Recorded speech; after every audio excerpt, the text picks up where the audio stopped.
I'm Rosanne Ullman. I'm reading Always Modern. This is the last one, the last article I'm reading. It's the 1990s. This is a history that I wrote about the salon industry. I wrote this in 1999 as Modern Salon celebrated its 75th anniversary. We are now at the 100th anniversary, so it's a good time to review it all. I hope you're enjoying this and that you're learning a little something about the history of the beauty industry. And if you're in the industry, you're in a great industry. Always Modern, the holistic approach. 1990s salons go full body and earth-friendly. The salon industry entered the last decade of the millennium carrying a fat portfolio, 70 or so years in the making, of every hairstyle imaginable. Curled and straight, colored and virgin, lavishly flowing, elegantly tied back, and boyishly cropped.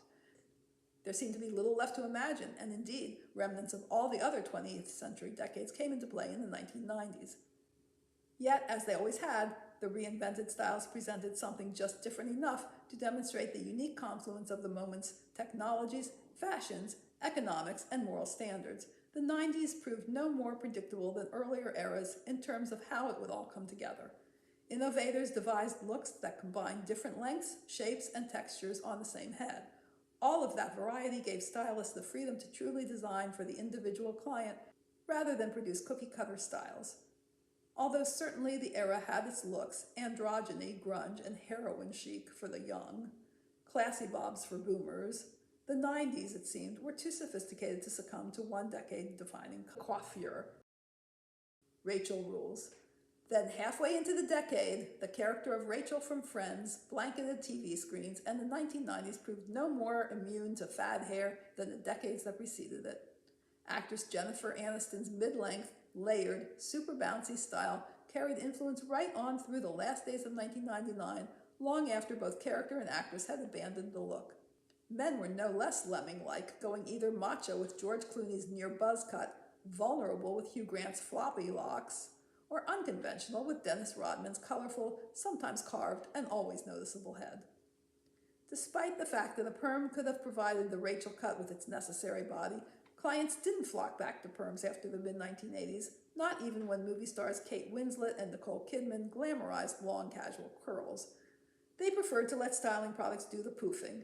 Manufacturers accommodated them with new mousses, gels, pomades, glazes, and sprays that maximized control while minimizing stickiness and clumping, as well as with flat brushes with airflow designs, round brushes with metal rods, and no-slip handles on all of them.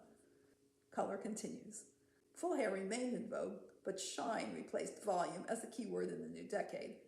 Clients discovered that the best way to get shine was with hair color. Already an important profit center by the late 1980s, hair color became a staple in the 1990s. By refusing to go gray, baby boomers made it unfashionable to have drab hair, and many built up color tickets with highlights, lowlights, and streaks. Meanwhile, emerging younger generations X and Y went for Kool-Aid hues, ranging from purple to green to bright red, either doing the whole head or chunky bands of color. For them, hair color became an accessory, like jewelry. Not to be left behind, men went after color for the same reasons as women. Male boomers hid the gray, while younger guys tipped their spikes or lightened their surfer hair just because they could. To handle these diverse color demands, manufacturers developed semi-permanent color, and as the boomers aged and needed greater gray coverage, demi-permanent color, plus temporary colors that washed out. They cut processing time, diminished fading, and added conditioning agents. They expanded their range of shades with brighter than natural browns, reds, and blondes, along with all the colors of the spectrum. Adventures in beauty. It wasn't just in hair color that 90s clients were adventurous. Driven by baby boomers challenging the aging process as they approached 50, the trend in the decade was to experiment with beauty. Clients were up for trying new ways to grow hair, attach hair, and remove hair.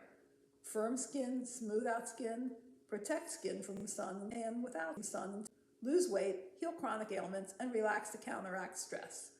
They were game for accepting any naturally grown substance as an aromatherapy oil, a scent essence, a body wrap preparation, or a shampoo ingredient.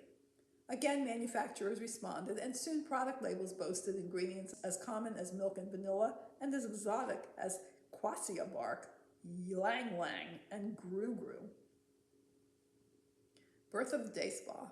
At first, consumers who could afford it flocked to destination spas. But savvy salon owners tapped into this trend in time to offer these clients maintenance back home and to open up the spa market to average working women, stay-at-home moms, and retired folk. First labeled mini spas, the new salon spa hybrid soon became widely known as day spas, a term coined by the late industry pioneer Noel DiCaprio. While some salons became full-fledged day spas, others expanded only as far into the spa menu as they felt comfortable. Wet rooms were the most costly areas to build, and hydrotherapy tubs the single most expensive piece of equipment, so many salons forgo adding water therapies. Nail areas, on the other hand, required no more than the technician and a small, well-ventilated corner, so this is where many salons got started. Facials, pedicures, and massage were the other immediately successful services, while ancillary offerings ran the gamut from leg silkening to body piercing to tooth whitening. Western Europe maintained influence over American style. The British hair designs in particular drew attention, but day spa therapies extended the industry's universe as estheticians embraced Native American traditions along with techniques from Eastern Europe, India, Japan, and China. Winning awards. Competitions were huge in the 90s and brought winning stylists much recognition, not only within the industry but in their local press as well. Modern Salon jumped on the competition bandwagon by honoring superior salon design with its tremendously popular Salon of the Year awards. The magazine also was an initial sponsor of the North American Hairstyling Awards, NAHA, which gave all licensed and student stylists and nail techs an opportunity to compete in a photo competition. NAHA was well received in the industry not only because it motivated cosmetologists to produce top-flight work, but because all proceeds went to charity. NAHA wasn't the only event that doubled as a benefit. In keeping with their long-standing reputation for compassion, in the 1990s the salon industry raised more funds than ever for charitable causes, with every branch contributing. Each manufacturer had a pet cause or two, distributors sent suppliers when the North Dakota floods and the Oklahoma City bombing left people devastated, and hairdressers were relentless in their charitable efforts. They partnered with Modern Salon in the Mirror Image program to raise breast cancer awareness, participated in NCA's Look Good, Feel Better program to provide beauty service to chemotherapy patients, supported Hair Cares, an AIDS relief organization launched by salon owners, and regularly held cut-a-thons to raise money for children's causes, women's issues, and all sorts of medical research. The salon industry became a leader in environmental and animal rights issues as manufacturers both responded to cosmetologists' demand and themselves led movements away from testing products on animals and toward earth-compatible formulas. More and more salon products were ozone-friendly and contained neither fluorocarbons, petroleum, nor alcohol. Perms were theo-free, hair color was ammonia-free, and some nail products were fumeless. Styrofoam no longer was used for packaging, containers were biodegradable, and marketing materials were printed on recycled paper. Salon owners even invited clients to reuse bottles and refill them at the salon. For the most part, salons that survived to the year 2000 were businesses run by business people. They looked back to harness the best ideas from the industry's past and planned ahead for everything that the future would offer: marketing opportunities via the internet, innovative products and equipment, continued styling creativity, and another century or millennium of delivering beauty services to a diverse, grateful clientele. And that was the beauty industry of the 20th century. Of course, in the 21st century, more progress has been made. I hope you enjoyed this series. It was published in Modern Salon in the year 1999, month by month, decade by decade. I'm Rosanne Ullman, and I've enjoyed being with you.